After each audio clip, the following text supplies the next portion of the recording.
गणतन्त्रको 14 वर्ष मुलुक संघीय लोकतान्त्रिक गणतन्त्रात्मक व्यवस्थाको अभ्यासमै सीमित। कान्तिपुर समाचारमा आज नागरिकमा बढ्दो निराशालाई हटाउन राजनीतिक अस्थिरताको अन्त्य अनिवार्य। अझै शान्ति प्रक्रिया टुङ्गोमा नपुगेको दुःखद प्रसङ्ग। आगामी आर्थिक वर्षका लागि करिब 17.5 खर्बको बजेट भोलि आउने। बजेटमा सर्वसाधारणदेखि उद्योगीहरूसम्मका लागि के समेटिएको छ भने समाचारसँगै अन्तर्राष्ट्रियमा मंकीपक्सको बढ्दो संक्रमण अनि खेल समाचारमा युरोपियन क्लब फुटबलको सबैभन्दा ठूलो प्रतियोगिताको उत्सुकता। नमस्कार, अब मुख्य समाचार। सरकारको नीति तथा कार्यक्रममा सांसदहरूले दिएका सुझावलाई कार्यान्वयन गर्ने प्रधानमन्त्री देउबाको प्रतिबद्धता। झण्डै 17.5 खर्बको बजेट भोलि सार्वजनिक हुँदै। गणतन्त्रको 14 वर्षसम्म पनि नागरिकले राजनीतिक परिवर्तनको महसुस गर्नै पाएनन्। महँगी, बेरोजगारी र अस्थिरताले बढायो निराशा। नेतृत्व इमान्दार नहुँदा संक्रमणकालीन न्याय अझै अपुरो। दूरगामी महत्त्व बोकेका राष्ट्रिय गौरवका आयोजनाको प्रगति सुस्त। 11 महिनामा आयोजनाहरूको पुँजीगत खर्च जम्मा 44% मात्र। मंकीपक्स भाइरसको संक्रमण 20 देशमा फैलियो। करिब 200 जनामा संक्रमण पुष्टि। भाइरसबारे धेरैले ध्यान नदिएको भन्दै विश्व स्वास्थ्य संगठन चिन्तित। र युरोपियन क्लब फुटबलको सबैभन्दा ठूलो प्रतियोगिता च्याम्पियन्स लिगको फाइनल आज। उपाधिका लागि लिभरपुल र रियल मैड्रिड आम्ने सामने हुँदै।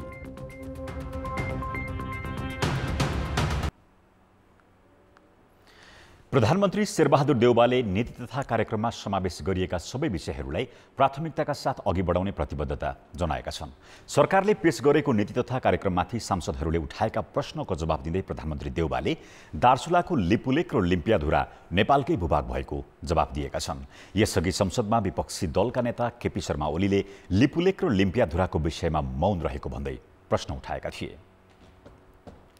उनले बाँकी रहेको शान्ति प्रक्रियाका काम लगायत सर्वोच्च अदालतले निजगढ विमानस्थलको निर्माण कार्य रोक्ने विषयमा गरेको फैसलाको विषयमा समेत सरकारले आवश्यक निर्णय लिने बताएका छन्। उनले इपिजीको विषयमा समेत भारतसँग छलफल भइरहेको भन्दै 3 वर्ष अघि नै प्रतिवेदन नबुझेको भन्दै उल्टै प्रमुख प्रतिपक्षी दलका नेतामाथि प्रश्न उठाएका छन्।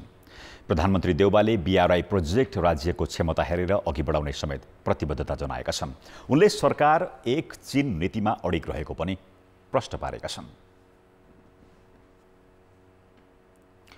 यसअघि सरकारको नीति तथा कार्यक्रम माथिको छलफलमा भाग लिँदै सांसदहरूले पक्ष र विपक्षमा विभिन्न राय प्रस्तुत गरेका थिए।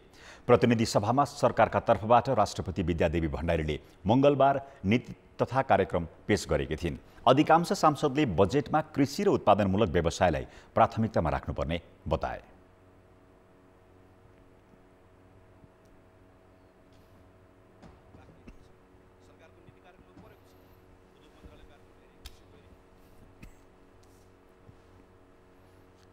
हामीले हेऱ्यौँ भने यो 10 महिनामा धान 42 अरबको, करिब गहुँ हाम्रो 6 अरबको, मकै 15 अरबको, स्याउ 6 अरबको, आलु 7 अरबको, केरा 1 अरबको हामीले 10 महिनामा खाइसक्यौँ।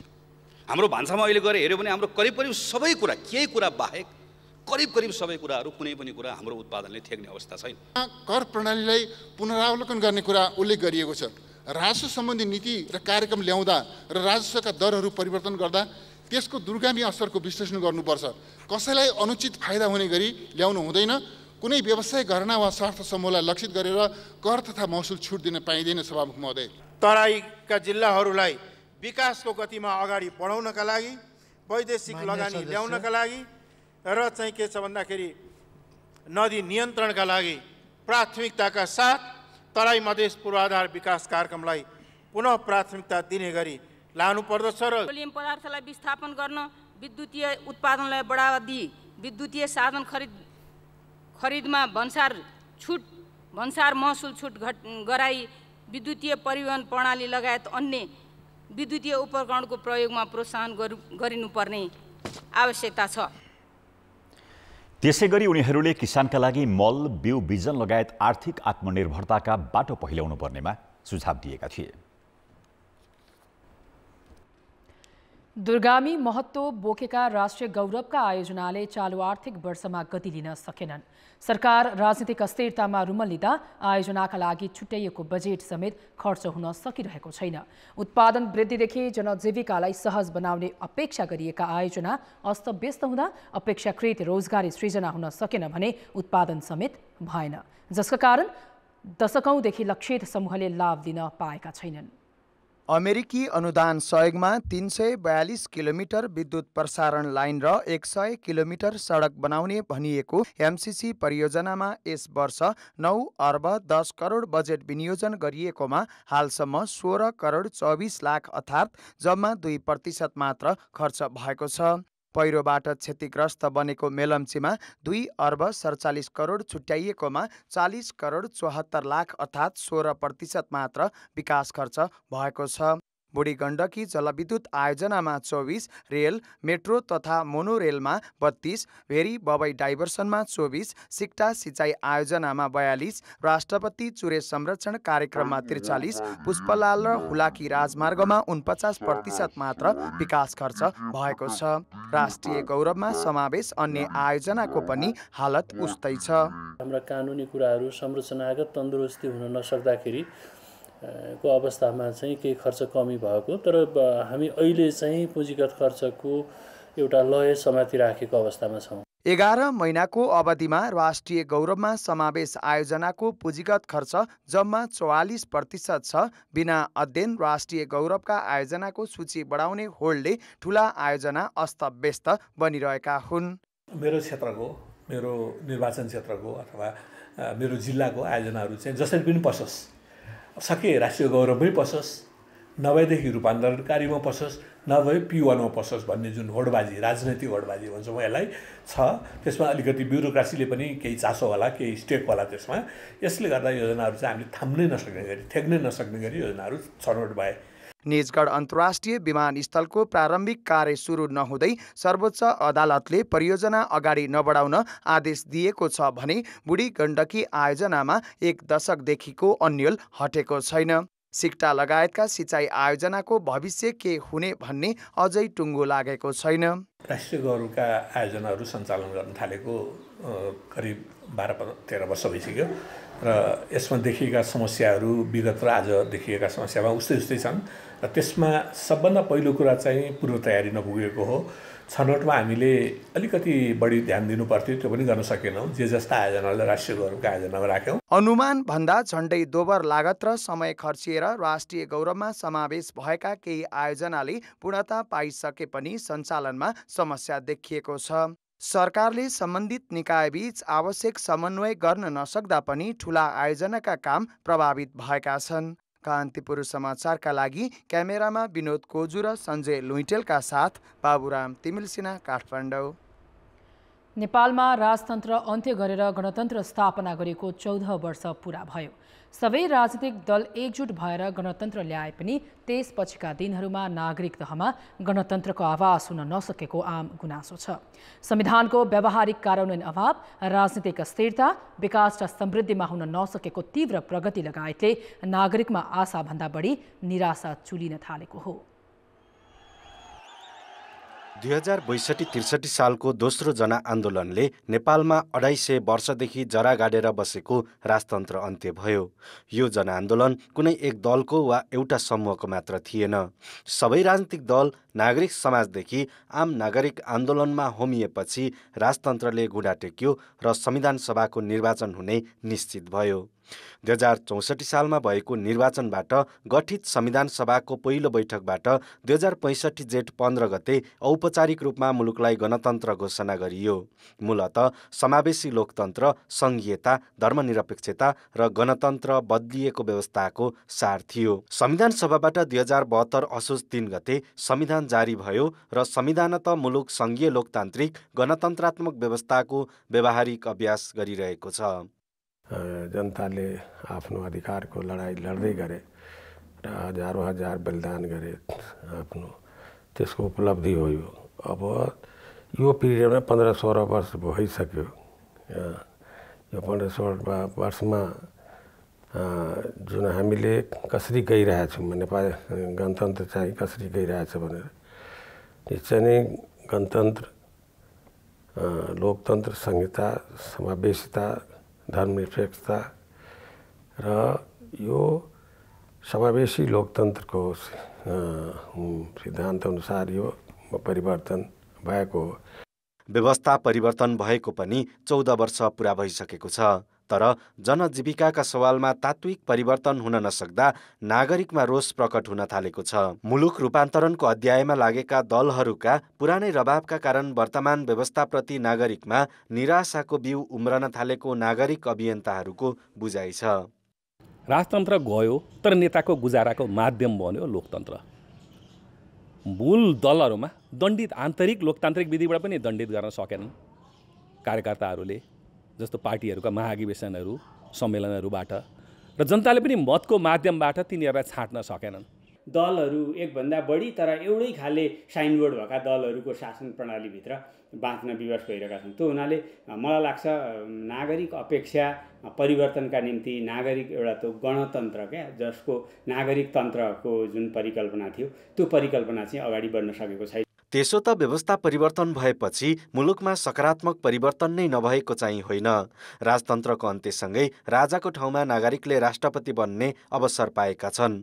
लोकतन्त्रको भरपूर प्रयोग भएको छ। समावेशी चरित्रको राज्य संयन्त्रको अभ्यास भइरहेको छ। शक्ति विकेन्द्रीकरण भएको छ। सबै धर्मको समान अस्तित्व छ। तर पनि राजनीतिक अस्थिरताका कारण नागरिक सन्तुष्ट हुन नसकेका हुन्। राजनीतिक दलहरूले जनताको भावना अनुसार काम गरी राजनीतिक स्थायित्व कायम गर्न गम्भीर बन्न आवश्यक छ।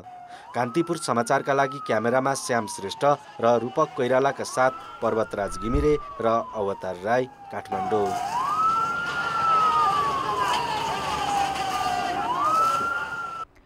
संक्रमणकालीन न्यायको बाँकी काम पूरा हरेक सरकारले सधैँ प्राथमिकतामा राख्ने गरेका छन्। यही कामलाई पूर्णता दिन भन्दै सरकारले गत चैतमा कानुनका जानकार गैर सांसद गोविन्द बन्दीलाई मन्त्री बनायो। तर यो विषयमा अहिलेसम्म कुनै प्रगति भएको छैन। कतिसम्म भने तत्कालीन विद्रोही र सरकार पक्षमा रहेकाहरू नै अहिले एकसाथ सरकारमा छन्। सरकारले आफ्नो नीति तथा कार्यक्रममै सत्य निरूपण, पीडितलाई न्याय, परिपूरण र मेलमिलापका समग्र पक्षलाई सम्बोधन गर्ने र शान्ति प्रक्रियाका बाँकी कामलाई टुङ्गोमा पुर्याउन कानुनी सुधार एवं संस्थागत प्रबन्ध मिलाउने भनेको छ। संक्रमणकालीन न्यायलाई टुङ्गाउने मुख्य दायित्वसहित कानुन मन्त्रालयको जिम्मेवारी सम्हालेका मन्त्री गोविन्द बन्दीले पनि यही विषयलाई प्राथमिकतामा राखेको बताउँदै आएका छन्।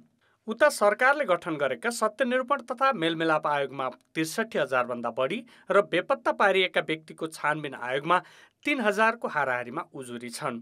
2071 सालमा गठन भएका आयोगको समय थपिरहे पनि काम भने उजुरी सङ्कलनभन्दा बढी हुन सकेको छैन। यो अवस्थामा कानुन मन्त्रालयले पुनः पीडितसँगै छलफल गर्ने योजना बनाएको छ।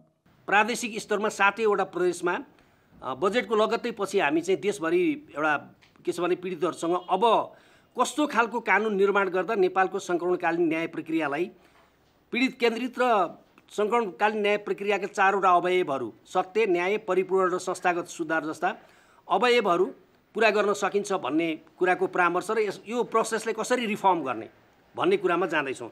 आयोगहरूले कानुनदेखि बजेट र जनशक्तिसम्मका विषयलाई समस्या देखाउँदै आएका छन्। तर त्यति मात्रै नभएर यसमा राजनीतिक इच्छा शक्तिसम्मको विषय पनि छ। राजनीतिक नेतृत्वले गम्भीरता नदेखाएसम्म त्यो कामले पूर्णता पाउन नसक्ने आयोगका पूर्व पदाधिकारी बताउँछन्। जुन अहिले सरकारमा सहभागी माओवादी र नेपाली काङ्ग्रेस छ, उहाँहरूको चाहिँ शीर्ष नेताहरूले नचाहेसम्म त मन्त्रीले भनेर मात्रै केही हुँदैन। उहाँले त भन्नु नि पद बहाली गरेको पहिलो दिनै उद्घोष गर्नुभएको यो द्वन्द्वकालीन न्याय चाहिँ म दिलाएर छाड्छु भनेर 2 महिना भइसक्यो, खोइ के भएको छ त होइन। त्यसले गर्दाखेरि मन्त्रीले चाहेर मात्रै केही हुँदैन। हामी जसरी इमान्दारीपूर्वक त्यता लाग्नु पर्थ्यो शान्ति प्रक्रियाका लागि, हामी लाग्न सक्यौँ। पहिलो प्रथमतः त्यो हो।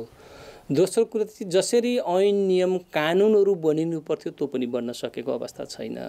तेस्रो कुरा चाहिँ जसरी सम्बन्ध आरोपित व्यक्ति र पीडितहरूको बीचमा एउटा परिपूरण लगायतका कार्यक्रमहरू अगाडि बढ्न सक्थ्यो त्यो बढ्न सकेन। संयोग नै मान्नुपर्छ द्वन्द्वका बेलाका सरकारी र विद्रोही पक्ष नै अहिले एकसाथ सरकारमा छन्।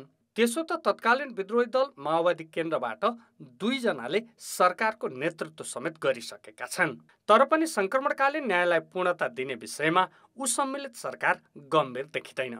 कान्तिपुर समाचारका लागि झापाबाट गणेशमान मुखिया र क्यामेरामा सञ्जय लुइटेलका साथ दीपक आचार्य, काठमाडौँ। अब बाँकी समाचार। नेकपा माओवादी केन्द्रका अध्यक्ष पुष्पकमल दाहालले एमाले अध्यक्ष केपी शर्मा ओलीलाई अरूको सहयोग बिनै प्रधानमन्त्री बनेर देखाउन चुनौती दिएका छन्। सरकारको नीति तथा कार्यक्रममाथि आज संसदमा भएको छलफलमा सहभागी हुँदै दाहालले स्थानीय तह निर्वाचनको परिणाम आइसक्दा पनि ओलीको दम्भ र अहङ्कार नहटेको बताएका छन्। उनले माओवादीकै समर्थनमा ओली 2 पटक प्रधानमन्त्री बने पनि त्यो स्वीकार गर्न नसकेको भन्दै एक्लै प्रधानमन्त्री बनेर देखाउन चुनौती दिएका हुन्। मैले नै सहयोग गरेर माओवादी केन्द्रकै सहयोगमा प्रधानमन्त्री हुनुभयो, उहाँ एक्लै भएको छु भन्ने ठान्नु भएको छ भने त्यो भ्रम हटाइदिनुहोस्। तपाईँ एक्लै प्रधानमन्त्री हुनुभएकै छैन। पहिलोचोटि पनि माओवादी केन्द्रको तपाईँको भाषामा बैशाखी टेकेर हुनुभयो हो। दोस्रो पटक हाम्रो पनि भोट लिएर हुनुभयो हो। अब भएर देखाउनुहोस् त। अबको चुनावबाट देखाउनुहोस्, तपाईँलाई मानिन्छ। तपाईँ एमालेको प्रधानमन्त्री हुनुहोला। महिनावारी किशोरी तथा महिलामा हुने प्राकृतिक प्रक्रिया हो। महिनावारीलाई छोई छिटो गर्ने र गलत तरिकाले बुझ्नेहरू अझै पनि छन्। महिनावारी स्वच्छ ढङ्गले र सम्मानपूर्वक व्यवस्थापन गर्न सक्ने वातावरण बनाउने उद्देश्यसहित हरेक वर्ष मे 28 का दिन विश्व महिनावारी स्वास्थ्य दिवस मनाइने प्रचलन रहेको छ। नेपालमा पनि विभिन्न जनचेतनामूलक कार्यक्रमहरू आयोजना गरिएको छ। महिनावारी प्राकृतिक अवस्था भए पनि यसलाई अशुद्ध भन्दै समाजमा निषेध र विभेदका घटना हुने गर्दछन्। यही कारण कैयौं महिलाको स्वास्थ्य, शिक्षा र रोजगारमा असर परेको हुन्छ। समाजमा रहेको गलत धारणा हटाउन सचेतनामूलक कार्यक्रम गरेर यो दिवस मनाइन्छ। हैन, सरकारले त पहिलो चाहिँ जागरण ल्याउने कुरा, जनमत सिर्जना गर्ने कुरा हो। त्यसपछि चाहिँ त्यो सर सफाई, खानपान आदि इत्यादि कुरामा ध्यान दिनुपर्छ भन्ने कुरा बुझाउने कुरा नै हो। सन् 2014मा संयुक्त राष्ट्रसङ्घले लैङ्गिक समानता हासिल गर्न महिनावारी बार्ने चलन बाधक भएको घोषणा गरेको थियो। सामाजिक कुप्रचार हटाउन सन्देशमूलक सामग्रीको प्रचार प्रसार गर्ने काम त हुँदै आएको छ, तर गलत धारणा हट्न सकेको छैन। महिनावारीलाई सुरक्षित र मर्यादित रूपमा व्यवस्थित गर्न कस्ता चुनौती छन् त? त्यस म्यानेजेबल छैन, सेनिटरी प्याडहरू डिस्पोजल गर्ने ठाउँ पनि छैन। अनि नयाँ चेन्ज गर्न पर्ने भए पनि कहिलेकाहीँ त्यो एम्टी हुन्छ बक्सहरू है। अनि पानी पनि रेगुलरली नआइरह हुँदाखेरि चाहिँ त्यतिखेर चाहिँ अप्ठ्यारै पर्छ। सबै महिला इम्प्लोइहरूलाई चाहिँ एभ्री मन्थ चाहिँ एउटा महिनावारीको लागि पिरियड लिभ लिने चाहिँ हाम्रो यता प्रिभिलेज छ। सो त्यसले गर्दाखेरि चाहिँ हेल्प चाहिँ धेरै नै भएको छ। तर अब सडन पिरियड हुँदाखेरि त्यस्तो हुँदा पनि सो यता हामीलाई यो सेनिटरी प्याड्सहरूको पनि व्यवस्था छ अफिसमा। अनि त्यसपछि हाम्रो वासरुम्सहरू पनि वेल इक्विप्ड छ। अब पानीको सुविधा भनौँ, डस्टबिन डिस्पोजलको सुविधा भनौँ, त्यो सबै नै राम्रो नै छ अफिसमा। महिनावारी वा रजस्वला किशोरी तथा महिलाको शरीरमा प्रजनन स्वास्थ्यसँग सम्बन्धित प्राकृतिक प्रक्रिया हो भनेर शिक्षा दिने गरिन्छ। तर पनि नेपाली समाजमा अधिकांश महिला अझै पनि महिनावारीबारे पुरुषसँग खुलेर बोल्न चाहँदैनन्। उहाँहरूको जुन टाइम फ्रेममा उहाँहरूले पिरियड्स हुन्छ, महिनावारी हुन्छ, त्यो टाइममा चाहिँ एकदम पेनफुल चाहिँ हुन्छ भन्नुहुन्छ। अब त्यो पेन आफूले एक्सपिरियन्स गर्न पाएको त हुँदैन, तर पनि त्यो देख्दाखेरि चाहिँ it's really tough for them जस्तो चाहिँ फिल चाहिँ हुन्छ, नराम्रो लाग्छ। महिनावारी स्वच्छताले महिलाको यौन तथा प्रजनन स्वास्थ्यको पनि ख्याल राख्छ। यसलाई अपवित्र वा अछुत रूपमा लिने मानसिकताले स्वच्छता सम्बन्धी सुविधाहरूको उपलब्धिमा असहज हुने गरेको छ। त्यसकारण पनि महिनावारीबारे खुलेर चर्चा गरी जनचेतना फैलाउनु आवश्यक छ। कान्तिपुर समाचारका लागि क्यामेरामा मुरारी घिमिरेका साथ कविता तामाङ र कृपा अर्यालको रिपोर्ट। अब जनमतको अन्तिम परिणाम। जनमतमा हिजो हाम्रो प्रश्न थियो, मानव अधिकार आयोगका सिफारिस कार्यान्वयनमा सरकारले आलटाल गर्नुलाई के भन्नुहुन्छ? ए. संविधानको अवहेलना, बी. आयोगको उपेक्षा र सी. राजनैतिक स्वार्थ। जनमतको अन्तिम परिणाम यस्तो छ, ए. संविधानको अवहेलनामा 19%, बी. आयोगको उपेक्षामा 14% र सी. राजनैतिक स्वार्थमा 67%। अब आजको प्रश्न। जनमत हाम्रो प्रश्न छ, महिनावारी हुँदा चाहिने सेनिटरी प्याड विद्यालयमा सहज उपलब्ध गराउन के गर्नु पर्ला? ए. विद्यालयको तदारुकता, बी.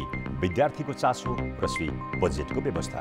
जनमतको अन्तिम परिणाम भोलि बेलुकी 8 बजेको कान्तिपुर समाचारमा प्रसारण गर्नेछौँ। कृपया न्युज स्पेस A, B वा C टाइप गरी 34001 मा SMS गरी आफ्नो मत व्यक्त गर्नुहोला। यो वर्ष जेठ 30 गतिबाट मनसुन सुरु हुने भएको छ। अघिल्लो वर्षभन्दा यसपालि धेरै वर्षा हुने मौसम पूर्वानुमान महाशाखाले जनाएको छ। मनसुन प्रणाली बनाउन भइरहेको बदलीका कारण अहिले वर्षा भइरहेको पनि महाशाखाले जनाएको छ। स्थानीय र पश्चिमी वायुको प्रभाव, भारतको बिहार आसपासमा रहेको न्यून चापीय रेखा र प्री मनसुन सक्रिय अवस्थामा रहेकाले अहिले देशका अधिकांश स्थानमा वर्षा भइरहेको छ। यो क्रम सोमबारसम्म जारी रहनेछ। भोलि प्रदेश 1, मध्य प्रदेश, बागमती, गण्डकी र लुम्बिनी प्रदेशमा वर्षाको बढी सम्भावना छ भने अन्य प्रदेशमा हल्का वर्षा र बदली हुनेछ। लगातार पानी पर्दा खोला तथा नदीमा बहाव बढ्ने भएकाले यात्रा गर्दा र नदी छेउका बस्तीहरूमा सतर्कता अपनाउन महाशाखाले अनुरोध गरेको छ। अहिले 72 घण्टाभरि चाहिँ आज भोलि पर्सि 3 दिन चाहिँ वर्षाको अवस्था चाहिँ वर्षा चाहिँ हुने जस्तो देखिन्छ। भोलि आजभन्दा अझ भोलि चाहिँ वर्षाको सम्भावना धेरै देखिएको छ यो फोरकास्टमा चाहिँ। अब त्यस्तै गरी आज र पर्सि भन्दा चाहिँ भोलि चाहिँ अलिकति वर्षा हुने जस्तो देखिन्छ भने 3 दिन चाहिँ वर्षाको सम्भावना रहेकै छ। यो वर्ष पनि औसत 1500 मिलिमिटर भन्दा बढी वर्षा भएको थियो। अर्थ र विकास। अर्थमन्त्री जनार्दन शर्माले भोलि संघीय संसदका दुवै सदनमा 17 खर्बभन्दा बढीको बजेट प्रस्तुत गर्दैछन्। चुनावी वर्ष रहेकाले केही लोकप्रिय कार्यक्रमसहित गठबन्धन सरकारले आगामी आर्थिक वर्ष 2079-80 को बजेट तयार पारेको छ। अर्थमन्त्री शर्माले सार्वजनिक निर्माणका काममा श्रम सहकारीलाई परिचालन गर्ने गरी कार्यक्रम राखेका छन्। व्यापार घाटा कम गराउनका लागि कृषिमा विशेष कार्यक्रम ल्याउने भनिएको छ। कृषि मन्त्रालयको प्रस्तावमा उपयोग नभएको खेती योग्य जमिन युवा परिचालन गर्ने कार्यक्रम ल्याउँदैछ। 70 वर्षमा दिँदै आएको ज्येष्ठ नागरिक भत्ता केही वर्ष घटाइने तयारी छ। त्यस्तै महँगीको मापन अनुसार कर्मचारीको तलब कम्तीमा 2500 बढाइँदैछ। त्यस्तै खाद्यान्नको उत्पादनमा सहकारीलाई परिचालन गरिँदैछ।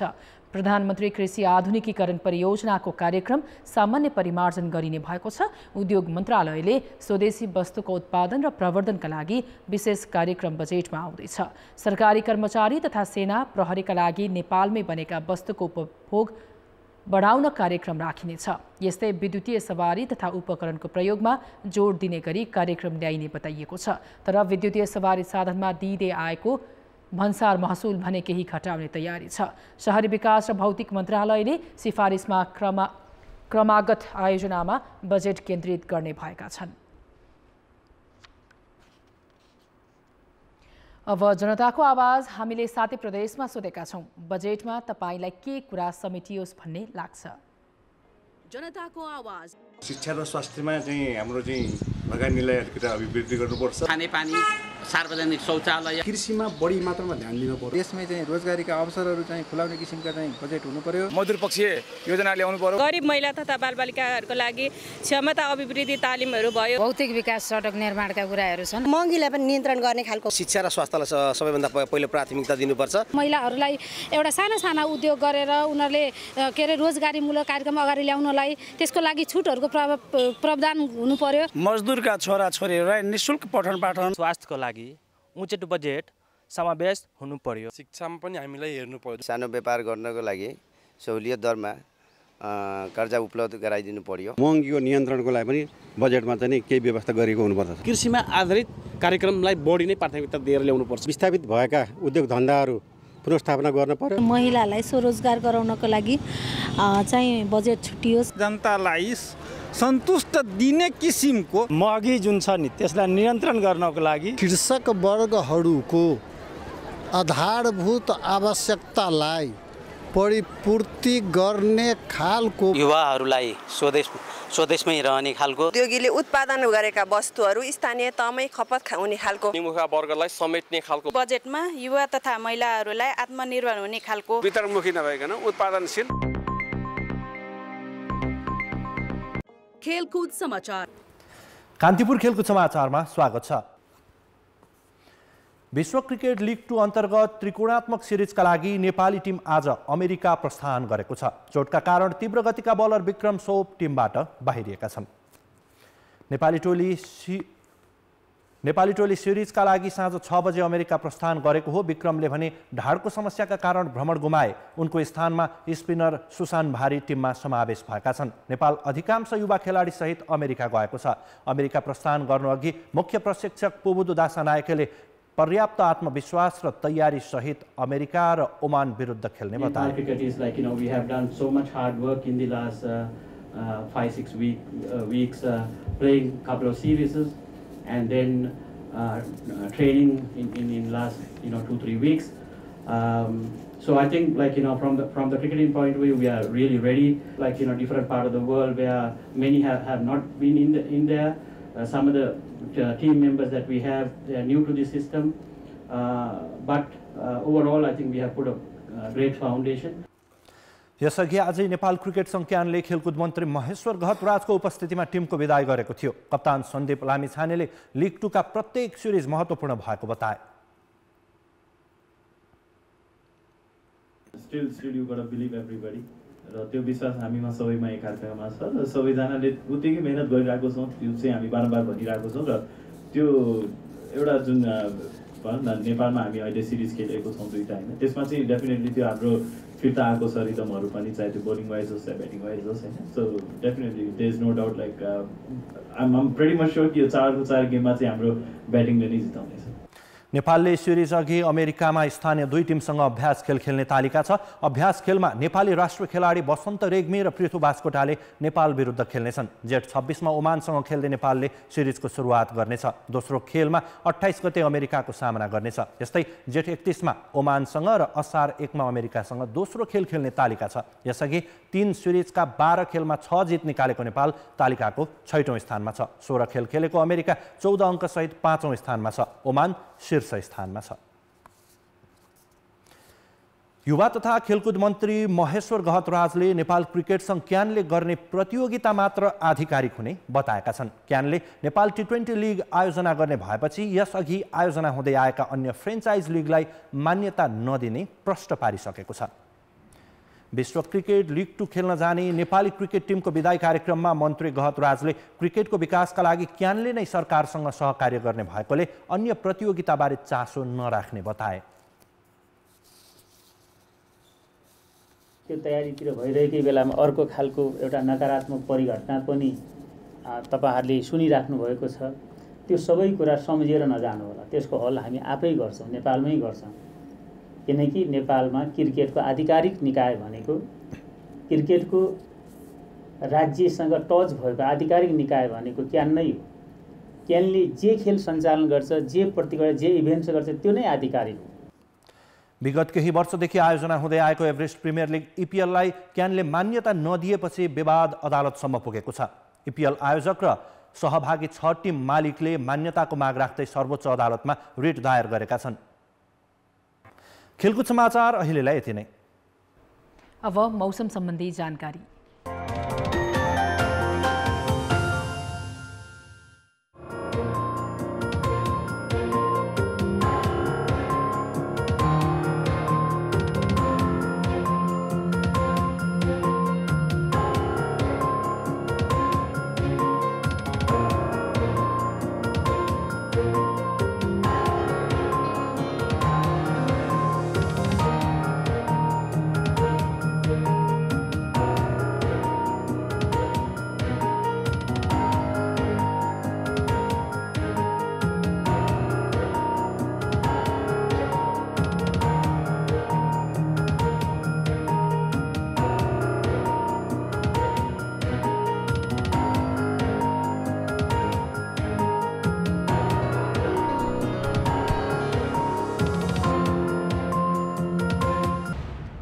कान्तिपुर समाचार अहिलेलाई सकियो। कान्तिपुर टेलिभिजन हेर्दै गर्नुहोला।